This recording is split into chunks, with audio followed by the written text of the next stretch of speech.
The day before I went in to surgery, I went to the gym because I said yes. Don't be nervous. You are an absolute powerhouse. Months back I was scrolling through Instagram and came across your page and didn't even know your full story or whatever, but I felt the power of your story through the things that you were posting. And then I forget exactly the scenario of how we originally got connected, but I knew as soon as I saw you that there was something very special about your story. So I've been so excited to get you in here. You've sat on some episodes before, so you've got to see behind the curtain of how we do things and all that stuff. So it's an honor to have you here. Thank you. Welcome. It's an honor to be here. So you have been through quite a bit.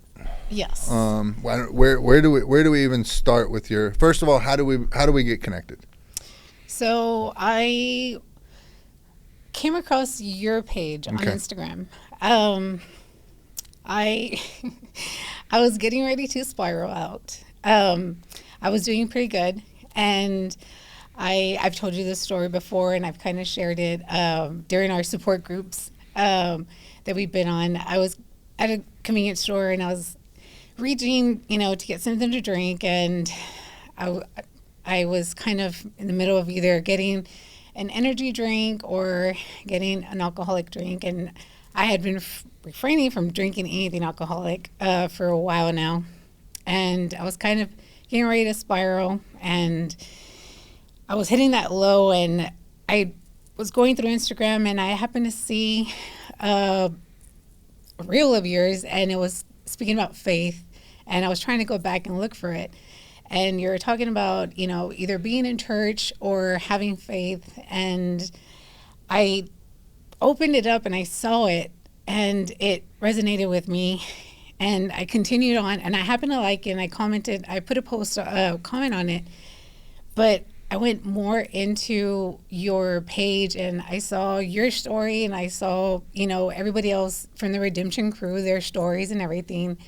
But what hit me most was because you commented, and then you replied back straight into my messages, and you kind of went into my page, and you connected with me and everything.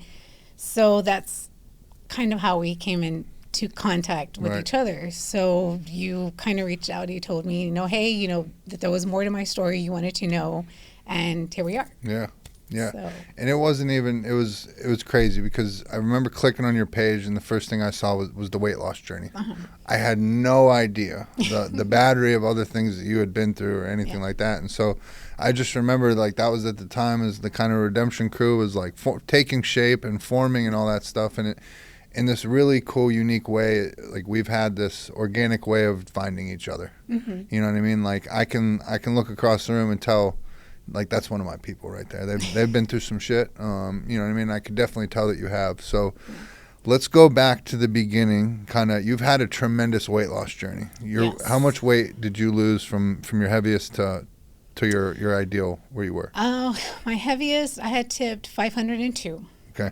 And I was 498 pounds. Back in 2017, just to go back really quick, and then you can kind of ask me a little bit more about it. 2017, I had fallen down. It was about New Year's. Over coming home, I was married at the time, and I was very drunk. I fell and I hit the back of my head, and everything was fine and everything.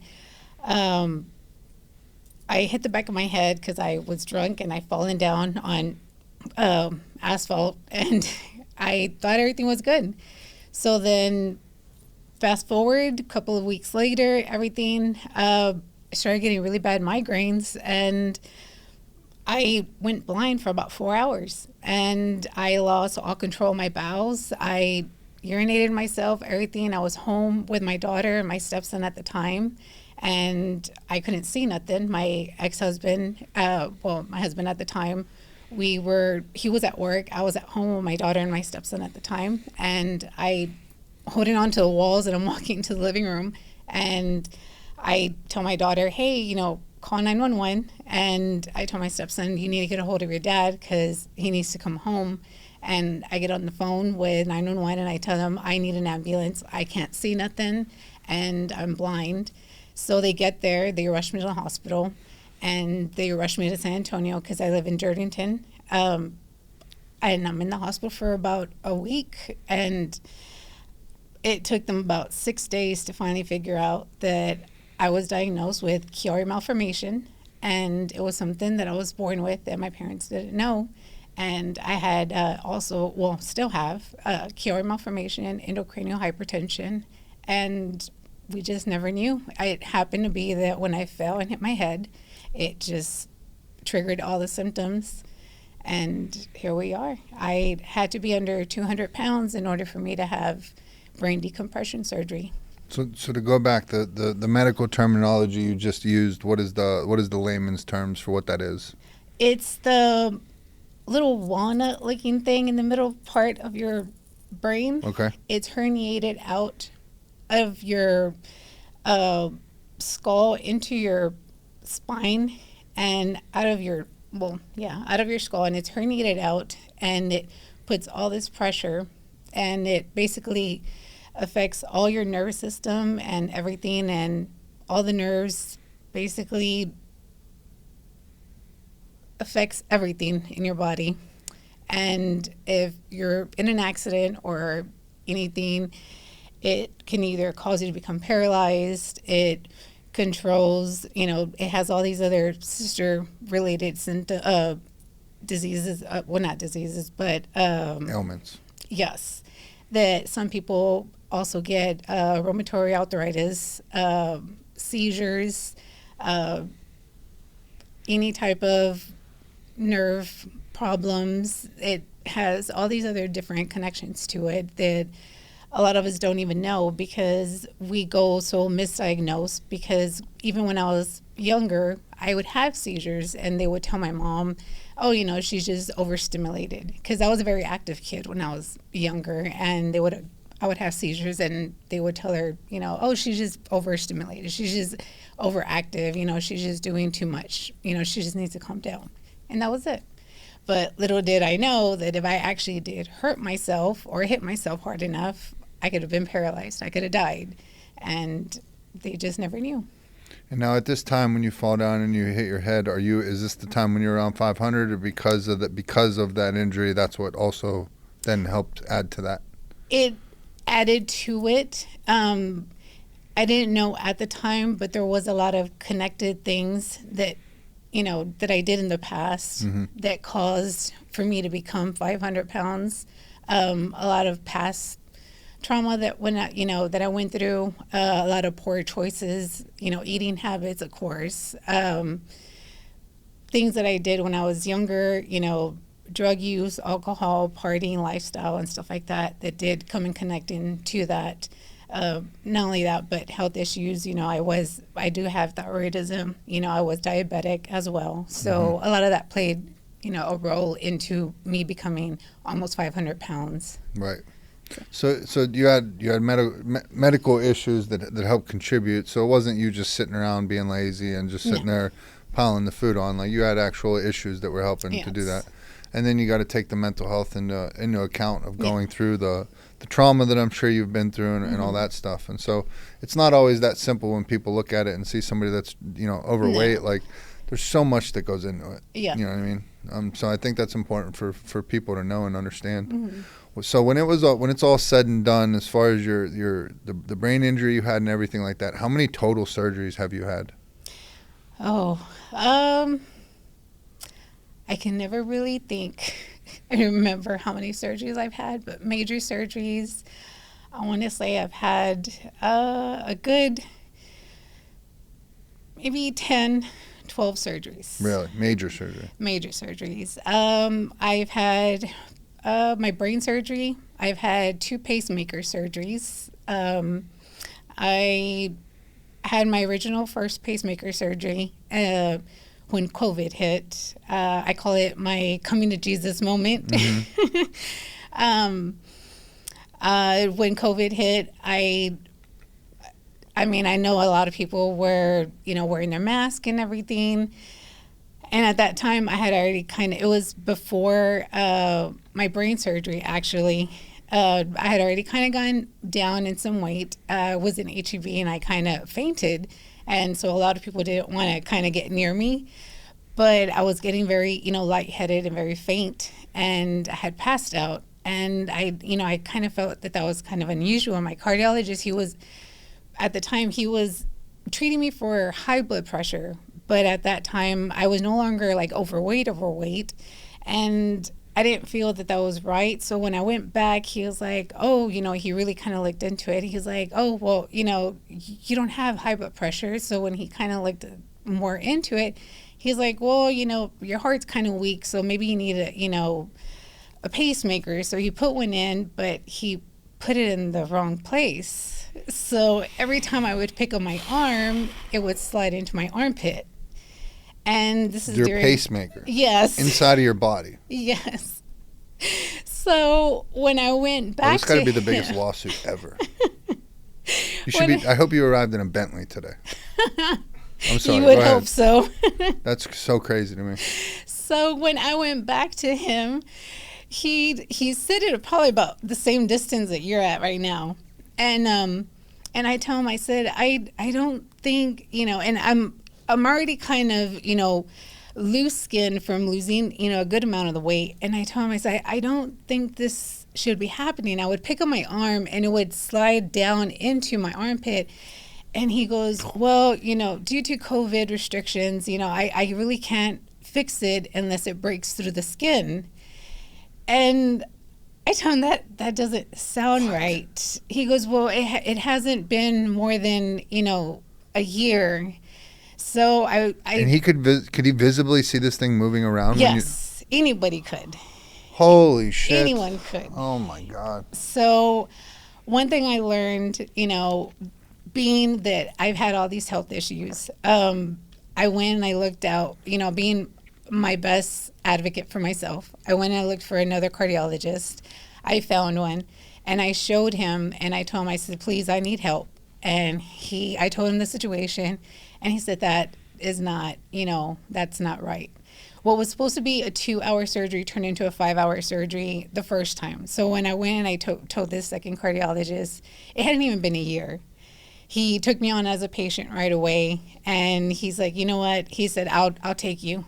It took him a long time to get the medical records. The first cardiologist did not want to let go of the medical records. I bet he didn't. No.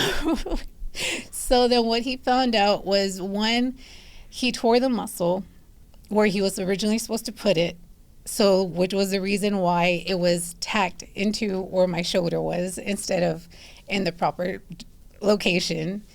So the second cardiologist was able to do the correct, location, everything, and it was properly placed. And then, it took a couple of pocket revisions later on due to, me having so much loose skin and so on and so forth. So I'm glad, now that I'm in proper hands and everything. But I'm now into my second pacemaker.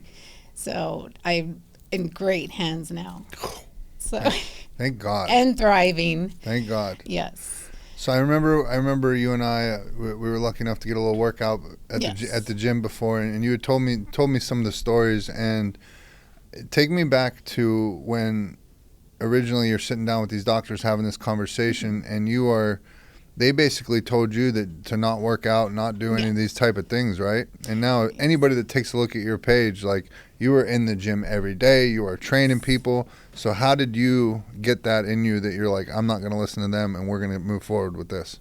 So after I had my brain surgery, I came out of surgery. I vaguely remember coming out. I remember when they brought me out and I was trying to wake up. And I couldn't see anything, but I can hear. And I can hear my mom, I can hear them trying to wake me up. And I can kind of see my mom's face. And I can hear them telling me, like, can you feel this? Can you feel that? And I couldn't feel anything. And I can, like, see my mom's face in the distance. And I hear my mom praying, and I'm like, okay, something's not right. And I feel my right hand, and I feel my left, and they're like, okay, can you feel this? And can you feel that? And I'm like, okay, I'm not feeling nothing. And then I feel my right, and I see my toes, and I see and my mom's like, okay, it's not moving. It's not moving. And I hear her praying. I hear her praying louder. And I was like, okay, I'm waking up. And I woke up and I noticed the left side is not responding. And I was like, oh no. So then when I came to, I know that the left side's weak. And the nurses are like, okay, this is, that's fine. There's a delay. And I was like, no, it's not. So within, I want to say about less than 4 hours or 4 hours, I start feeling sensation that, I'm kind of wet, and I'm telling the nurse, and she's like, no, it's fine. And I told my mom, I said, I'm wet underneath, something's wrong. So I'm like, either somebody's getting me out of this bed or I'm getting myself out, and I start moving stuff, and I get myself up. They start getting me up. I got moving. This is not normal. This is the same day. Right. This is not normal for people to be getting up after the surgery. No, my mom starts recording stuff. She's like, do you have this footage? Yeah, I got footage. We need this for the clips. we got footage. Let's go. Please keep going. And so they're moving me, and I'm walking, they're cleaning me up, they're changing my socks, I'm in the walker, and I'm washing my hands, and they're like, well, we have, you can keep the Foley on. I said, nope, I'm going to the toilet. I'm like, the toilet's right, I'm going to the toilet. So they're just, the nurse is like, I have never seen this, like, in the 6 months I've worked here, this is only God. And I was like, nope. This is not my death sentence. Right. And even, the doctor has told me, he's like, this is going to be kind of the new normal. And I said, no, it's not. It's not. This is not my normal. I'm a single mom. My daughter at the time, I believe she was maybe 12, 13 at the time. And I said, no. I've always been a very prideful person, a relentless person. When people have told me, no, you can't do it, or, it's impossible, I've always said, try me. Right. Let's see. I'm not going to, okay, maybe I can't, but I'm not going to say I can't without trying first. Right. And I did. So then you made the decision from then on, like, I'm getting healthy, I'm getting in the gym? Oh, yeah. You can Google it, and Google it says, okay, no more than 5 to 15 pounds. I said, okay, we got 45. That's just doubling it. Let's go. Yeah. Not telling people to go against doctor's orders. I always say get doctor's orders first. Right. Wow. That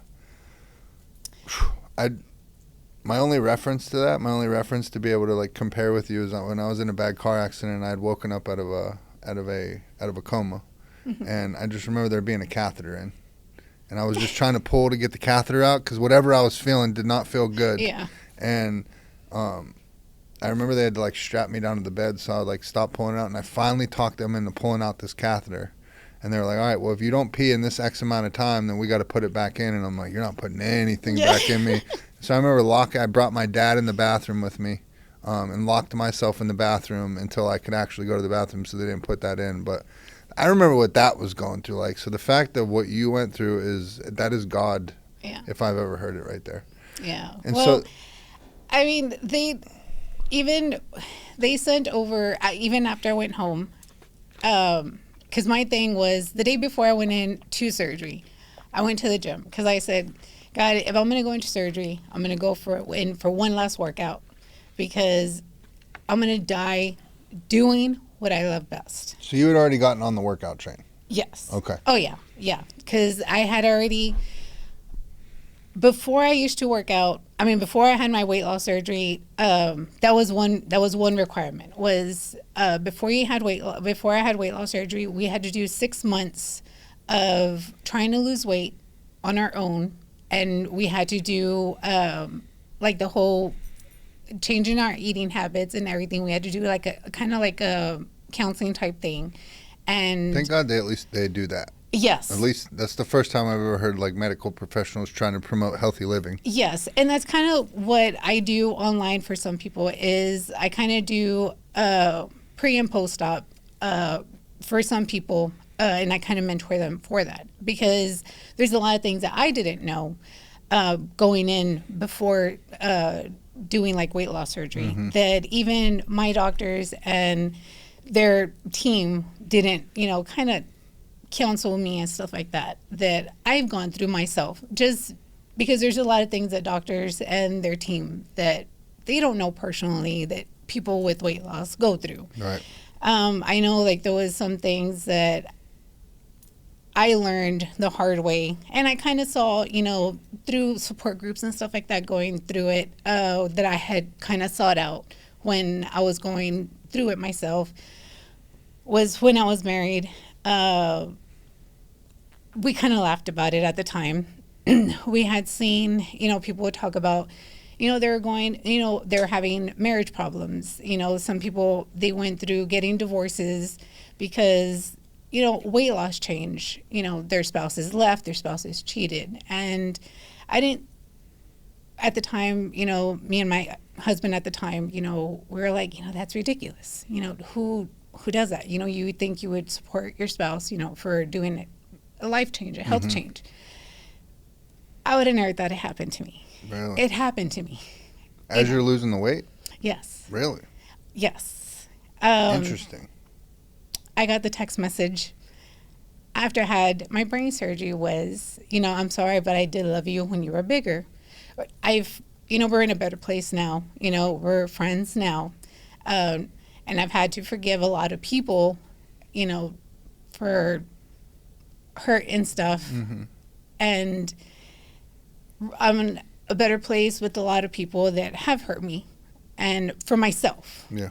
And that's with growth and maturity, along the way for myself.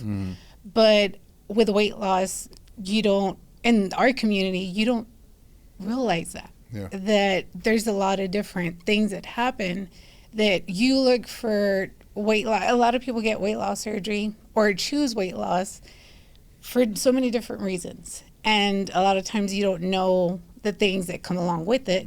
And when I mentor people, I open their eyes to it, not so it discourages them from having weight loss surgery, but so they can know like these are things that may come ahead. Yeah. So don't let it discourage you, but these are just obstacles that may come ahead. No, these are real conversations from somebody that's lived it, and that's what people don't. In my world, you know what I mean. You're not helping anybody when you tell them what they want to hear. Yes. You know what I mean. You really love somebody, you tell them what they need to hear. Oh, you know what I mean, and that's somebody speaking from personal experience, and that's a real conversation. Yes. You know what I mean. These are the things you could face, and so I would appreciate that personally. I don't want somebody to paint some fictitious picture for me to look forward to that's never going to happen. Yes. And not only that, but I also have the conversations with them of the identity. I had the identity. I loved myself when I was a big girl. I mean, I'm very identity, when it comes to love yourself however you look, whether you're a big person, a small person, no matter who you are. I have the tattoo of the big girl. I have the tattoo of the girl with, with her skin coming off, because not so much of, it's just like shedding the weight, shedding, that person that she used to be. But so many people don't realize that when you go from being one way that you used to look and you change that, there's that body dysmorphia that's so bad. Nobody warned me how bad that even though I was almost 500 pounds, it still affects me now. Yeah. And I can look in the mirror and I still see that big girl. Yep. And it just affects me so bad that people tell me, like, how can you still look at yourself so bad? And it's like, it's not that I look at myself so bad. It's just sometimes I'm just so lost that I'd rather help someone else make themselves feel so good because sometimes it hurts. Because I lose myself.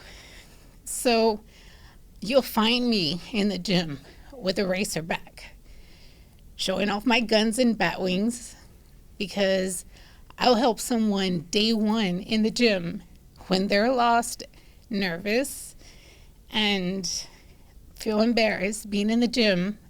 I'll be right there, and I'll take away their, feeling themselves, feeling, embarrassed and scared.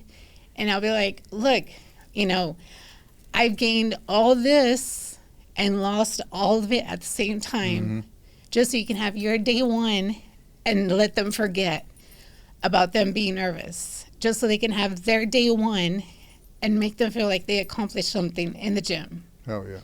But I always make sure that when I mentor people for their weight loss journey, I always let them know it's going to be so hard, but it's going to be so good when you put yourself first, because it's so freaking worth it. I don't care if you've been in a relationship or in a marriage for like 10, 15, 20 years, or if it has been a relationship for even 6 weeks. And even if you have kids, you need to make yourself priority, because I tell my daughter, if it wasn't for my daughter, I wouldn't be here. For so many years, I tried so hard to just, in my life, get rid of my life, because I felt so burdened to so many that I tried to just end myself and get rid of myself. That it was like, why am I here? Like, I chose alcohol, coke, the crazy life. I chose all of that and just waited for the day. Waited for my end date. Right. And then I had my daughter, and it's like, man, like, for so many years, I said I didn't want kids. I wanted to just work, make money, and then just wait for my end date. And that was it. Right. And then my daughter came. She gave me purpose. And then health choices and bad food choices, the weight tacked on and everything. And it's like, I stole so much time from her being, being a great mom to her. And then my health came on. And she tells me, Mom, you're a great mom. You're a great mom.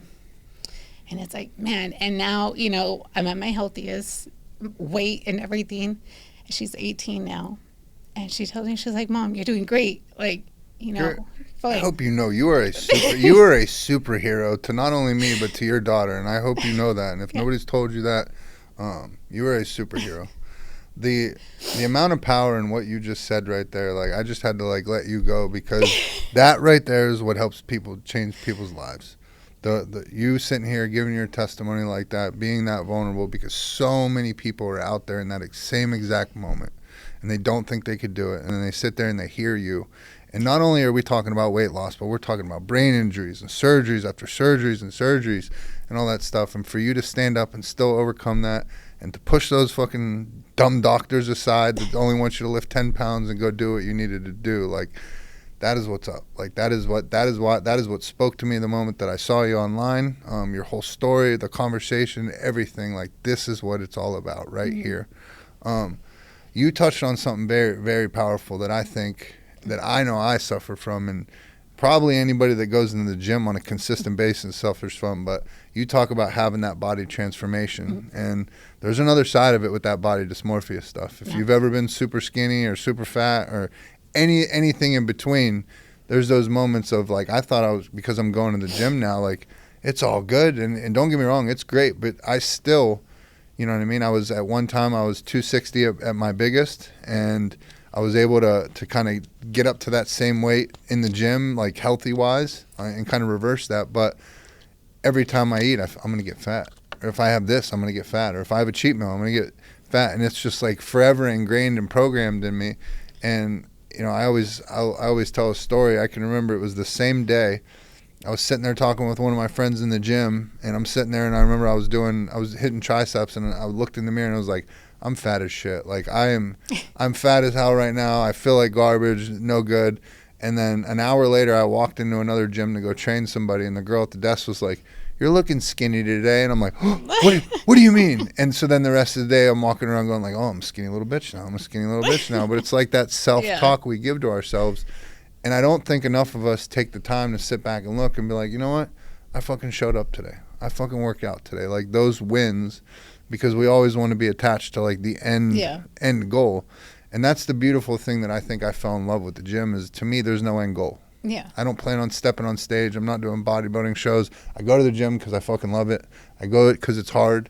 I like going because it's hard and most people don't want to go, so it makes me want to go even more. But with the body dysmorphia, how are you able, and it's something you still, how is it something you deal with? Like, what do you do when that inner voice starts talking to you? How do you deal with it on a daily basis? I have to look back on, and which is the reason why I post a lot of pictures. It's not so much for showing off. It's more accountability for myself. Or I'll take pictures daily because it's a daily reminder of how far I've come and to not only keep progress for myself, to show where I'm at for myself. And not only that, but for the ones that follow me and help me keep accountable for myself too. Yeah. Because I have other people that keep me accountable, because there's times so I will slip up myself and I'll eat things I'm not supposed to eat, because that was one thing is I'm an emotional and stressful eater. And my thing is I tend to self-isolate, especially because I suffer a lot with manic depression. So when I get to my lows, because my highs are very high, yes. You know, when I have my highs, I'm very excited. I'm very, okay. I have my very good days to where I'm like, yes, especially when I'm feeling great, because I suffer a lot with chronic pain with my brain disorder. And I'm like, yes, But then when I have my lows are very low. And that's the thing is my family and my friends that are closest to me, they know when my lows are low and my depression hits, I will self-isolate, I will disconnect. And then if my depression and pain hit exactly at the same time, then my body dysmorphia hits. And it's like, oh, I like shit today. My body looks like crap today. I did not, do this. I lifted horrible. My form was off. I look fat right here, I look the same as I did, back in, when I was 500 pounds. And it's just, it's all bullshit in our head. Yes. It's all bullshit in our head. And then I still suffer from, lymphedema. So it's like, oh, okay, doing legs 3 times a week still didn't even pay off. So it's like, oh, all right. And my worst part is I still have all the loose skin. I still have not had skin removal surgery. So that is the worst part of my body dysmorphia is, okay, I'm doing legs. I'm not doing enough on legs. So then I use that as almost as punishment. So it's like, okay, so where I used to punish myself, it's like now am I using that as self-harm? Where I used to self-harm myself back then, am I using that, am I using the gym as self-harm now? And I got to look at that as, okay, now do you need to, wind back because you're doing too much in a bad way? Right. So I need to find the healthy middle part sometimes. I was just going to say that. Like, it's for me, and I think for people in substance abuse, for the gym or anything, it's finding that healthy balance between everything, because I've had the same thing where I start going through a rough patch and then I'll self-isolate and then I'll self-sabotage with food. And I don't make it to the gym that day or whatever, and then I eat a pizza and then I decide to eat a bunch of ice cream and I do all this stuff. And I wake up the next day and I look in the mirror and it was like, all right, wait a minute. Like, the world didn't end. Yeah. I truly don't look any different than I did yesterday, other than being bloated from eating an entire pizza or whatever like that. And so it's like, all right, I could let this one slip up ruin me and go completely back to where I was of only isolating and only eating shit food or something like that. Or the same vein of like somebody that like slipped up, they had a relapse. Yeah. They drank, they did this. Now, you can burn it all down and go right back to that way of life, or you can get back on the train and keep going. I think what you're sharing is very powerful because it lets people know, like, just because you start going to the gym doesn't mean your problems go away. Yeah. They get a whole lot better and a whole lot more manageable. And I will be honest, I'd rather deal with the body dysmorphia I deal with now than dealing with myself being overweight or, you know, day one or whatever it is. But I do remember, like, you know, before I started going to the gym or running, I had a gut out to here. So much so that my sternum, like your sternum bone goes straight down, mine pokes out because my belly made it go like that. And then I lost all the weight. And so I thought I just had, like, you know the movie Alien? When the alien pops out? I remember going to my doctor in the VA and I'm like, bro, what is going on here? Like, this isn't normal. And he's like, did you lose a bunch of weight? And I was like, yeah. As a matter of fact, he's like, oh, your sternum sticks straight out now. And then I had lost so much weight to where it was like I was skinny to the point where, like, if I just stood there, it stuck out. And so, like, I had to go get some muscle behind it. But all that to say, like, it's been this journey that I wouldn't change for a thing because nothing in this world that has ever meant anything to me has ever come easy. Yeah. And the number one thing was about showing up. That's the hardest part for everybody, is just showing up. Yeah. Making that decision to say, hey, this is what I fucking do now. I go to the gym. Yeah. And then learning how to navigate the gym and stuff like that. And so if you would, go back to your first day of when you're at your biggest and you decide, all right, I'm going to the gym. What was that initial kick in the ass that got you there? And then what was it like walking in day one to the gym? The gym wasn't too foreign, because I had always been an athlete in high school. So it wasn't too foreign, but it was kind of a nervous wreck for me because I wasn't ready for it because I was big. I did have my daughter with me, so I did have my support with me. Let's go. Yes. I know at first I was kind of nervous. And I remember my weight loss doctor told me, he's like, I don't need you to work out. He's like, all I need you to do is walk. He goes, just eat right and walk. He was like, because I told him, I was like, I don't know, I don't think I can do it to lose weight. He's like, I told him, because I can't even walk. You know, I can't even move. He's like, I don't need you to exercise. He's like, I just need you to eat healthy and the weight will come off. And because that was his thing, he goes, if I'm going to help you do your weight loss surgery, he goes, I'm not going to do it. He's like, unless you eat healthy. He goes, because you're like a walking billboard for me. And my thing is, I hate to disappoint people and I hate to feel like a failure to somebody. So I feel that so much. Yes. I feel that so much. So when he told me, he's like, if I do your weight loss surgery, he was like, and you're not successful, he goes, don't tell anybody I did it for you. So I was like, oh. So I was like, okay, I got to do this. So I told him, I was like, well, what if I can't do it? Good shit, doctor. That's good stuff right there. I like that. And that's one thing is I like the raw truth. I like for people to be, you know, I need that hard, tough love. So when he told me, I was like, all right, I cannot let him down. And I love Dr. Cargamo. And he was like, he goes, don't tell anybody I told you. So I was like, that was like the kick in the ass that I needed. So I was like, I got to do it. So then every time I would go somewhere, I made sure I parked far away. And I walked, and I made sure if there was, you know, if I had to go somewhere, I took the stairs instead of the elevator, and my daughter was right there with me. So I was like, okay, so then I would go, and I would walk at the park. I would start with 1 mile at the park, then 2, then 3, and so I started doing 4 miles. Then, you know, I told her, I was like, you know what, I need to get a gym membership. I was like, even if I start doing it a little bit. So then I started doing it a little bit. So she went with me, and I was like, I was so nervous. And I met this girl, her name was Melissa Rodriguez, and she, you know, I started doing her classes, and, you know, she kind of got me started and everything. And then I ended up in a different gym, which is the gym I go to now. And so then it was just, constant. But I remember I was so nervous. I felt so lost, which is crazy because I had always been active and I had always been in the gym.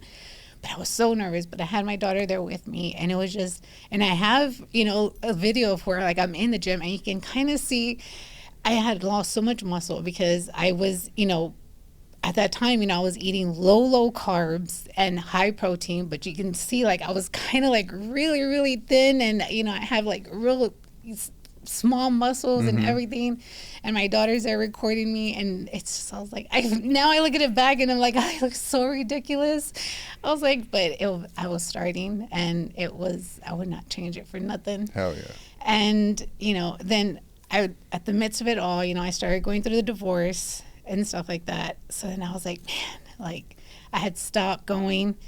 I gotten real bad into drinking again and had lost so much weight. I had gotten, wasn't eating, sleeping good or anything. So I had lost so much muscle. I had got really, really thin. I got really malnutritioned. And my daughter told me, she was like, Mom, I don't like you this thin. She's like, I don't like it. So for about 6 months, I was like that. And I said, you know what? I was like, no. I can't do this. I can't do this shit. So I said, get your head out of your ass, get back into it. And she had gotten a summer job in a gym. So I said, you know what? You got to get back into it. So, I started looking into it, got on it and everything, and looked into my nutrition stuff. And I said, you know what? They prepared me for weight loss. They lowered my carbs, higher my protein. I was like, I need to put some muscle mass on me. She doesn't like me skinny. My daughter's always known me to be big. Everybody's known me to be big. I've always been larger than life attitude. So I was like, no. I was like, I can't do that. So looked into the nutrition stuff and I was like, all right, I need to increase my carbs to build muscle. So I started kind of messing with all that stuff and everything. So then I get back into the gym, the same gym where she was working, where I go now. And started putting on muscle and I started kind of, messing with it. I started seeing, everything come back on and I'm like, all right, I kind of like this, this is what I like. But I would go, so I started looking into my sleeping pattern. I was like, you know what? So Isn't it funny how you just start like one thing yes. and another thing and another thing? And I'm like, you know what? I was like, I didn't feel comfortable going when people were there. So I was like, you know what? I got to change my sleeping pattern. I'd go to bed at 7 p.m. My phone was out. Put my phone away. I'd get up at 2 a.m. I was in the gym by 3 a.m. Got my workout in, made it back home by 6 a.m. Made sure she was at work by 8 a.m. Came back home, started doing all my stuff and everything. Went, picked her up, came back, had the rest of my day to do what I needed to do. I was in bed again, 7 p.m. I'm asleep, 8 p.m. Nobody bothered me because if you need an emergency, I was out. Right. But my sleep routine, even now, is 8 p.m. I'm asleep, 7 I'm awake by like 2 a.m. Right. And I'm ready to go. So it's crazy how many similarities, like we come from different worlds, but how many similarities we had in our story. Because I can remember at my heaviest, I hated who I saw, and when I tell everybody about the running and all that stuff, but when it really initially started for me, I was not running or anything like that, but I got a job working for a veteran-owned moving company, and I was still living in the VA, and I remember it was a new company, and so they were trying to drum up business, and so whenever we didn't have jobs, he would drop us off in neighborhoods with these big boxes of door hangers, and so we would have to go up to each house and hang the door hangers because they were coupons or whatever, and so I started changing the way I looked at it, and I was like, really, he's just paying me to do a bunch of cardio right now, and I'm just getting to walk this whole time. And so I would walk, I'd walk up to the house normal, come down, and then I'd walk as fast as I could to the next house, and then walk normal up, and then to the next house, and do this for blocks and blocks and blocks. And weight just started just coming off me. And then once I started losing the weight a little bit, then I'm like, all right, well, I guess I should probably be eating a little bit healthier. And then you start kind of building on it, just like you were talking about. And then I start paying attention to the food I'm putting in my body. And then it's to the point where I ended up losing quite a little bit of weight, to where I got down to, I think I was 260 at my heaviest, and I got down to 185. And so now I'm walking around, and I can remember one of the nurses at the VA, she's like, yeah, now you got to get into the gym. You're skinny. And I was like, I just lost all this weight. Now you're telling me I'm not good. What do you mean? Like that. But it's funny. I don't see in the mirror what everybody else sees. Yeah. You know what I mean? I don't ever see that. I see all the imperfections. People see something else. Yeah. Even more so as you get into the gym and all that. But I can remember doing that and then going through that transition. And then I get into running and then I start paying more attention to the food I'm putting in my body. And then I finally got that last kick in the, I got my heart broke. That was the last kick in the ass. Yeah. I needed to actually get into the gym and start figuring that stuff out. But looking back now and being like an avid gym person, the one thing, and I always talk about it, is what kept me away from the gym for so long. It got me into running, it got me into walking and all this stuff because I was so afraid to go into the gym and feel like I looked stupid. I didn't want anybody to see I didn't know what I was doing, right? Yeah. And so it's like showing up to a run group. Everybody's got their shirts off. They're running 7-minute miles out there. And it's like, this is a lot. Yeah. And then you show up to the gym. Dudes are putting up big weight, perfect form, and all that stuff. And so I went in there with this preconceived notion that everyone's judging me. Everybody's going to be looking at me. And then you get in there and you start doing stuff and you figure it out. You know what I mean? You start understanding a couple exercises. And then you start finding people online that you can go to and rely on to get your workouts from. And I remember taking a look around and was like, nobody gives a shit what I'm doing right now. They don't care what I look like. They're not judging me or anything like that. And then now being years into the game, being in the gym all the time, it's like I've never one time, I'm in the gym every single day. I've never judged one person for walking through those doors and getting in the gym. Like if anything, my attitude is like, fuck yeah, you were in the right place. Like keep coming back. It's the only people that get judged, and I'm just being honest, are the people that don't go to the gym, that have every excuse under the sun of why they don't go to the gym. Those are the people I'm like, well, you're never going to get what you want then. You know what I mean? Get over that first initial hump. Get over whatever you're going through in your head and realize people don't care. They are so worried about what they're doing in their moment and their workout. They don't care what anybody looks like. But I can remember being in the gym for a while, maybe 6 months to a year. And a complete stranger walked up to me and asked me what exercise I was doing, what it was hitting, and how did they do it. And that was like the biggest moment ever for me because I was like, I'm still a newbie at this, but they think that I know what I'm doing. You know what I mean? I was like, all right, I'm getting somewhere with this. You know what I mean? It was such a rewarding feeling, never knowing that I would end up becoming a trainer and I'd end up training people. And so what was that moment for you? Do you remember having kind of that breakthrough moment where you're like, hey, I kind of got this? Yes. And I tell people all the time, I don't know what I'm doing. Right. And I still feel like I don't know what I'm doing. I always feel lost still. I always feel like... So modest. I know. So modest. And I always feel like and I guess like they call it like the imposter syndrome. I always feel like I'm going to mislead someone. And people tell me, how do you take 3 hours in the gym? And I said, because I'm always just trying to get the form right. I was like, I mean, or they'll ask me, how many reps are you doing? I said, I'm still trying to just get the first one right. I mean, it's just, this first one did not count. The third one, one side was off, so I have to go back and get that one didn't count. And it's just, I'm a very perfectionist with myself, that it just did not count.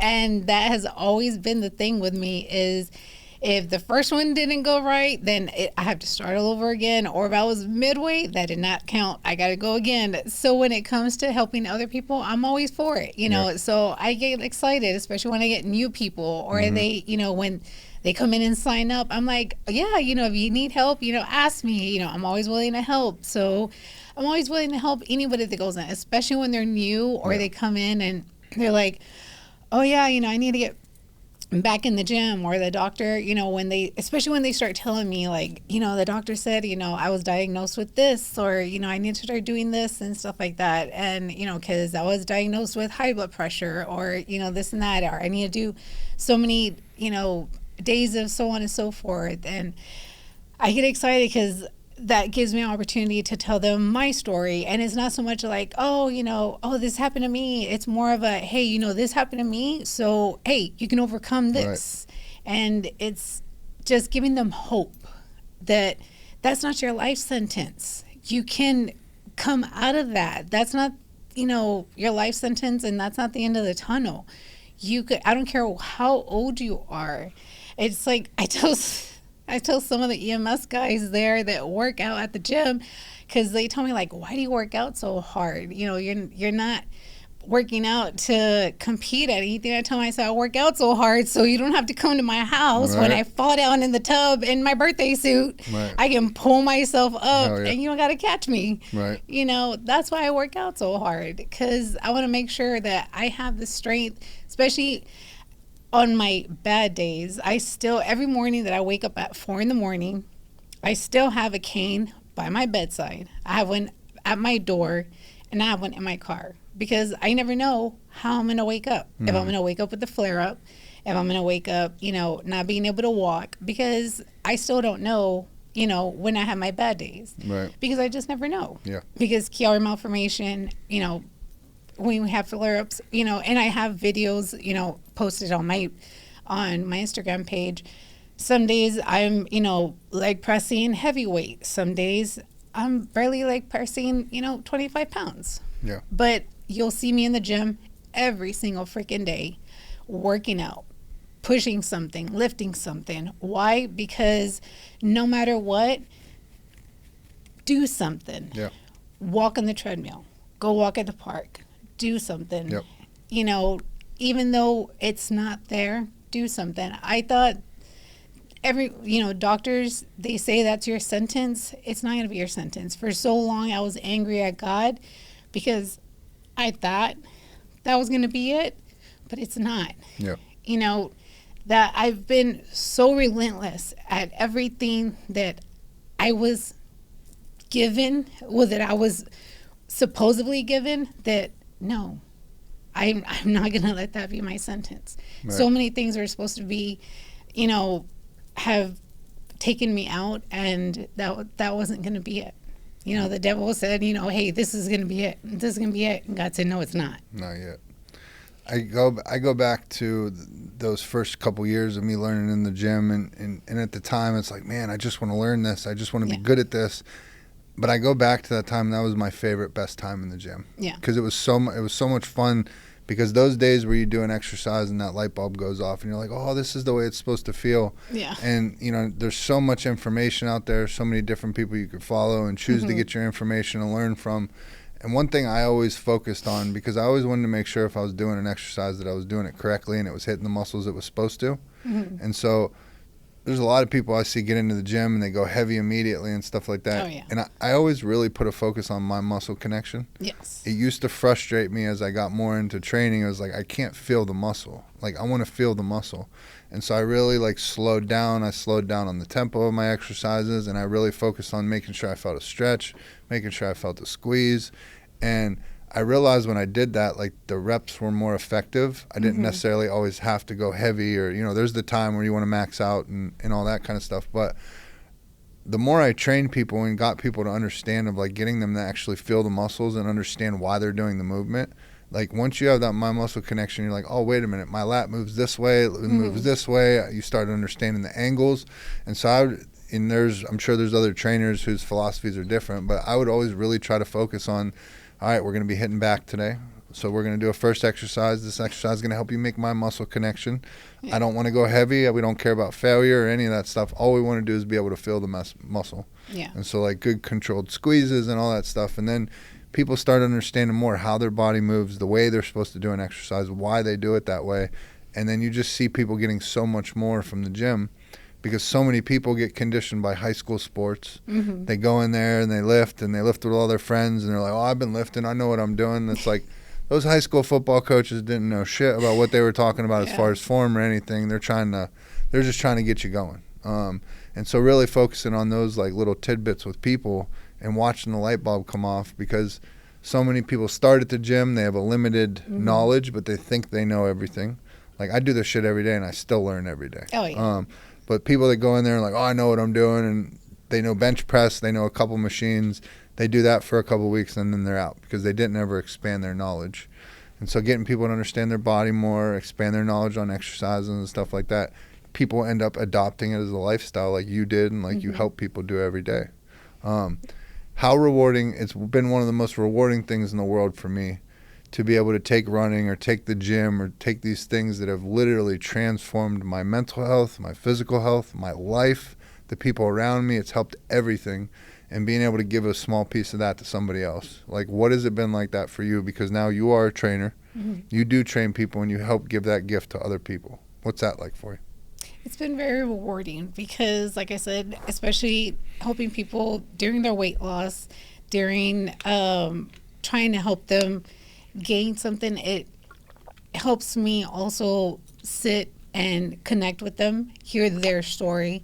So it helps me find out why they're wanting to either become more fit or why they're wanting to lose weight, and some people it's, because they want to become more healthier, or they're trying, their doctor said, they need to lose weight for whatever health reasons, or they're trying to fit into a dress or for a wedding and things like that. So it's just the community, the connection. Some people, they just need someone to vent to. They're single moms or they're married and they need that person to just talk to at the moment. And I tried not to have such a big circle, and the little town that I live in, I was married for a long time. So I was always like a stay-at-home mom. I was always just stuck at home and everything. So being in this gym community, I've gotten to meet a lot of people, and now being there, I meet all these ladies and some of the gentlemen that are there, and just talking to them, it's expanded with me into the community. And talking to them, I hear their stories, I hear their backstories and everything, and how they've overcome so many different things and what their journeys are and what they're trying to overcome.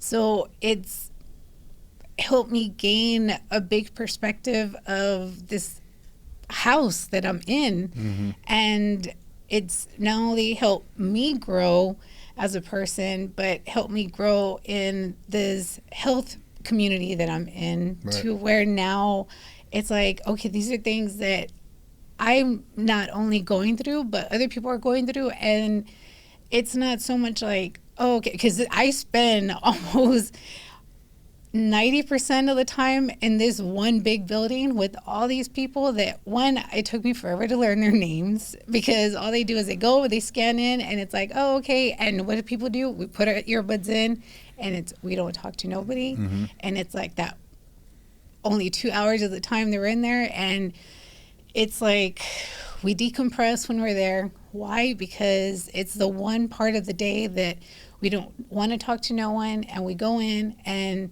we de-stress when we're working out. Yeah. But sometimes we need a vent to somebody when we're there. And I talk to these people and ask them, how's your day going?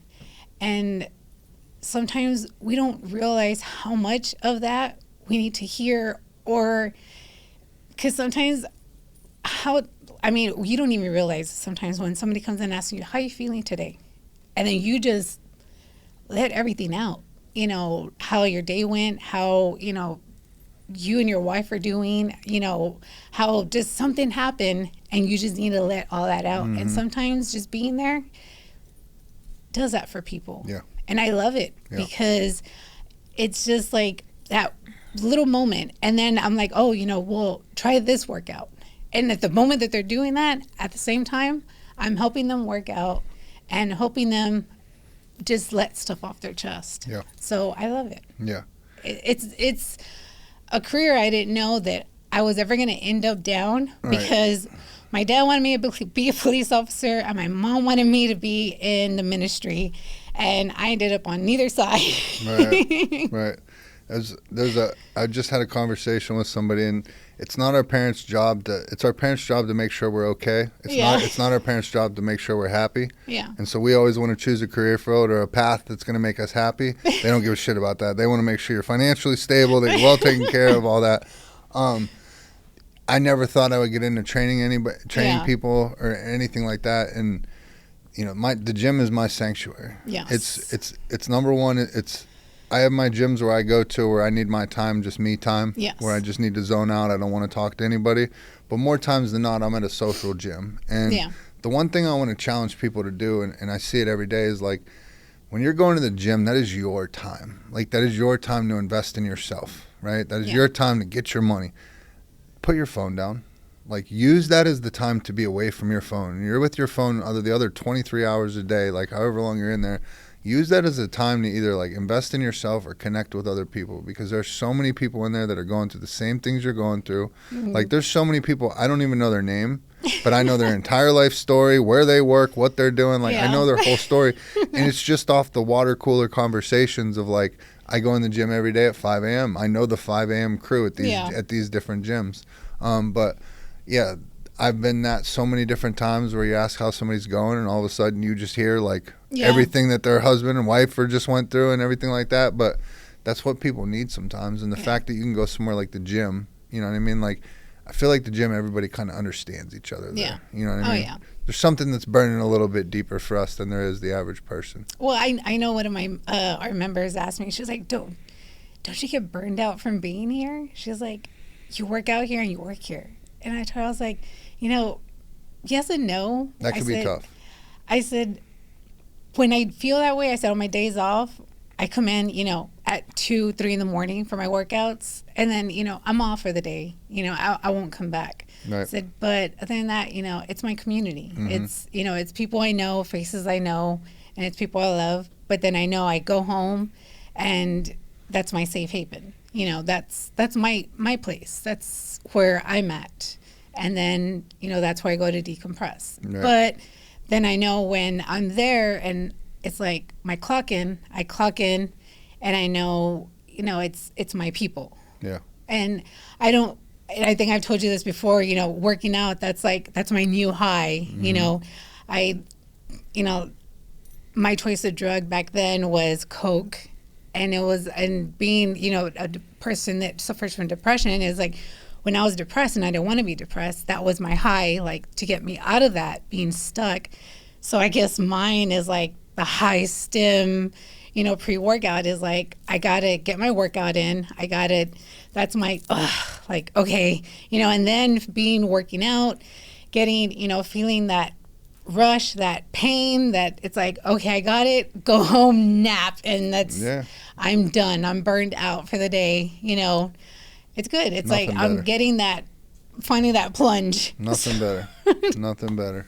So it's like, I'm good now. Right. So, yeah. So if you would, you have a unique perspective as a guest because you're in the Redemption crew. Yes. You know everybody. You know all the players and everything like that. And so, you know, I'm not sure how active you were on social media before, or like what you were posting. I went back and looked at your stuff and all that, but like, getting connected with me and then us kind of, you know what I mean, hitting it off like we did, and then you kind of getting introduced to everybody in the crew, and now you're we've done Instagram lives together, you've been on the meetings, you've met Teresa, you sat here and got to meet them in person. What's that been like for you?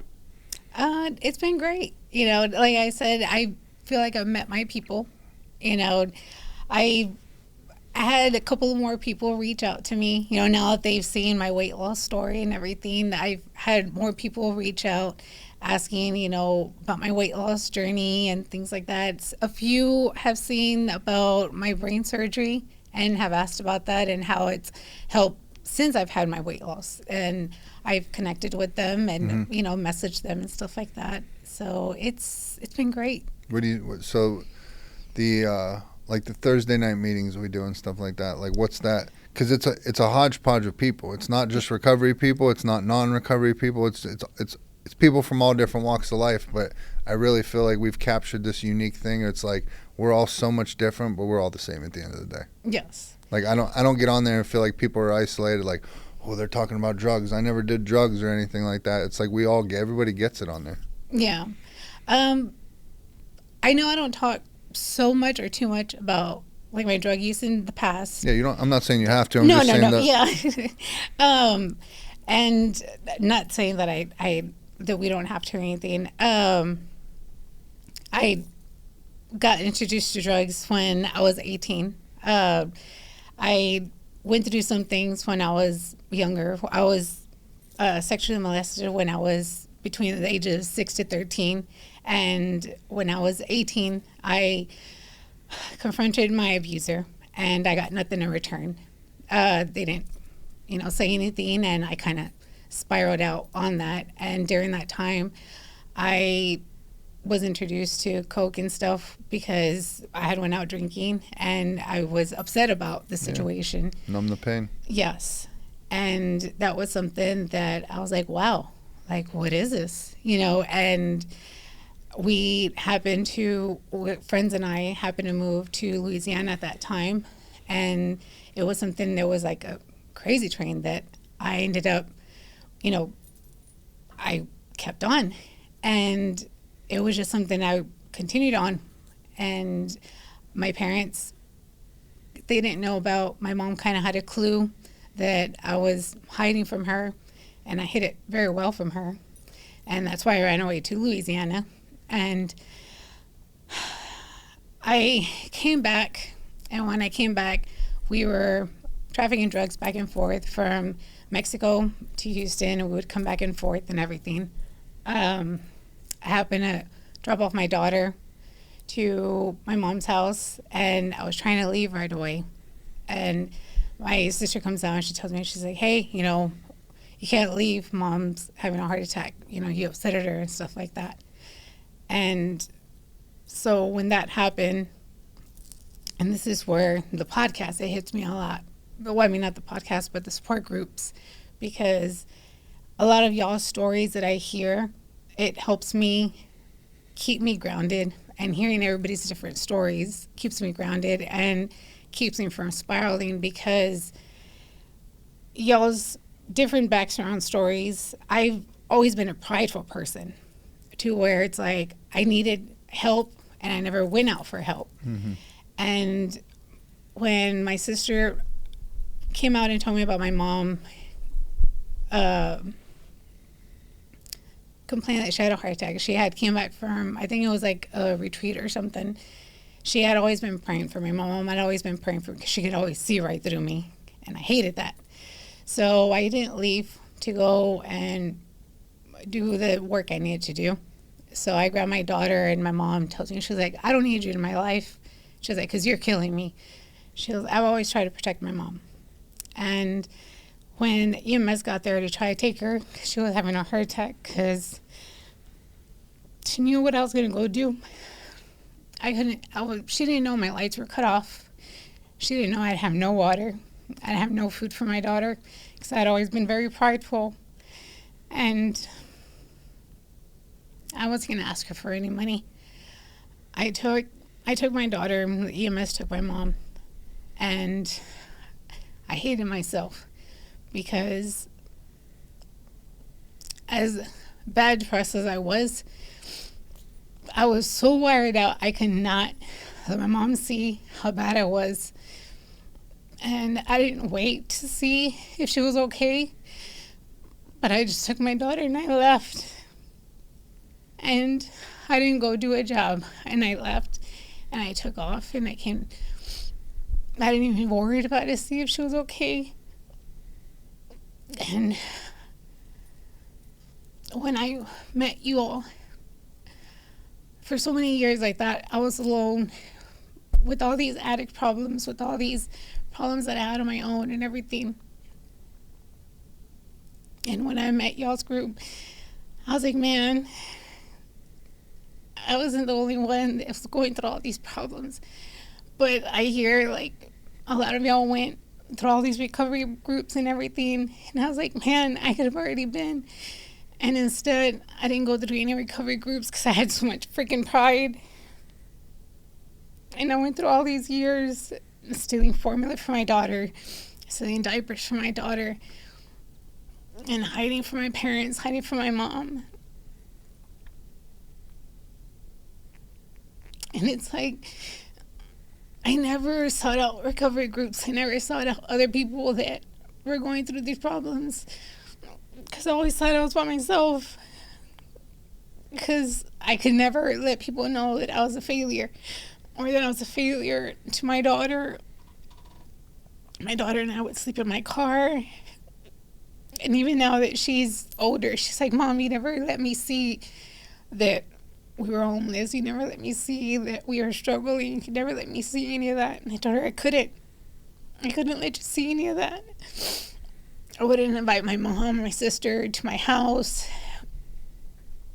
I would never let anybody see how much I struggled or anything. I would do jobs in and out, trafficking stuff, just try to make ends meet for my daughter and I. I hope you know that you have a fucking crew that loves you and is proud as shit of you. I need that. We've never done this before, but I'm going to give you a hug.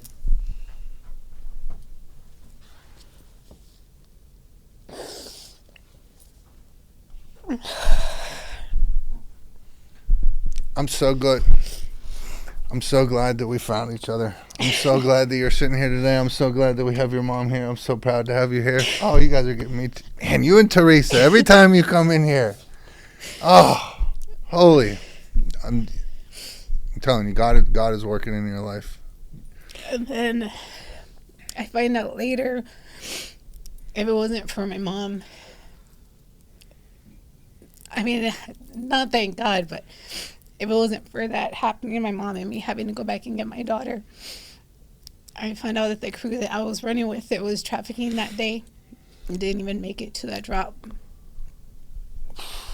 Man, I got up before the punchline. Holy, really. As I said, God working in your life. Doing for you what you couldn't do for yourself. That's incredible. You should be so proud. I hope you are. I am. You're a badass.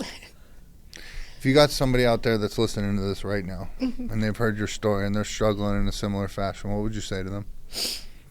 Don't give up. Don't give up. Because as hard as it gets, there's always a light at the end of the tunnel. I mean, I've overcame so many surgeries. I've had doctor that wanted to give me my death sentence so many times. I've lost a husband. I've lost a whole family. I've lost jobs. I've lost walking ability. I've lost home. I've lost money. Easy money, hard money. I've lost so much. But don't give up. Don't. Still here. Be your best advocate. Be relentless. Let's go. Let's go. Let's go. Oh man, that's so powerful. That's so powerful. I don't even know how to wrap it up. That's so powerful. Thank you for coming on and sharing your journey. Definitely one of the most powerful journeys that's ever been shared on this show. Thank you. Thank you for having me. I told you we were gonna crush this. I told you. What so we end on a fun question, right? Mm-hmm. You're walking out tonight. You're fighting for the UFC Women's Championship. What's your walkout song? What's that one song that gets you going? Ready to wreck shop. Oh, man. That one anthem that gets you ready to lift the entire gym. Why you gotta do this to me? Putting you on the spot. Oh. My next question is going to put you on the spot, too. Oh, man. Why you gotta do this to me? We keep it real. Oh. Keep it real. Oh. While she's looking for this song, if you tune into our Thursday night meeting, you get to meet Eve. Go ahead. I know it's called Wicked Ones. I think her name's Dorothy. Okay. All right. But it's called Wicked Ones. All right. But yes, it would be that one. All right. That's going on the I Am Redemption soundtrack. Okay. It needs to be on there. If it gets you going, yes, it's going to get me going. Wicked Ones, Dorothy. Dorothy or Dorothy? All right. Yes. We'll make sure we get it right for you. Yes. So the way we like to wrap up the show, everybody just heard your incredibly powerful testimony and your journey, and I know we only scratched the surface on it, so we'll definitely have to get a part 2 in there at some point. But if you'd be so kind and take a look in your mirror, into the mirror, into your camera, and maybe throw out some I am statements. It could be anything from I am a badass, I am a powerful woman, I'm a mother, I am loved, whatever. I am statements that let people know exactly who you are. I am a child of God. I am a Wonder Woman. I am a survivor. I am relentless. All the above. I couldn't agree more. Eve, I love you. I couldn't be more honored for you to be a part of this whole crew and to be on this journey together. And I support anything and everything you do always. Thank you. Of course. Thank you for having me. It's my honor.